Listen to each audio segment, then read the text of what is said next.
একদিন কোনো মতে উস্তাদকে বুঝায় শোনা লম্বা কাহিনী হয়ে যাবে। উস্তাদ এক গাদা সবক দিছে।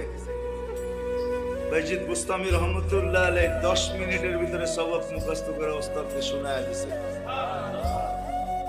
জিজ্ঞেস করছে, বেটা শুনাইলা মুখস্থ করলা তো করলা কি কইরা? বলে আমি তো করি নাই, যে করার সে কইরা দিছে। আমি তো পৃষ্ঠা উল্টাইছি। কেননা উঠাই দোয়া করছে, আল্লাহ বাপ তো নাই, বাপ ছিলেন না, ওনার বাবা ছিলেন না। জাল্লা মাকে অনেকদিন দেখি না, ওস্তাদকে রাজি করছি যদি এই সবক শুনাইতে পারি তাহলে আমাকে ছুটি দিবে, মাকে দেখবো।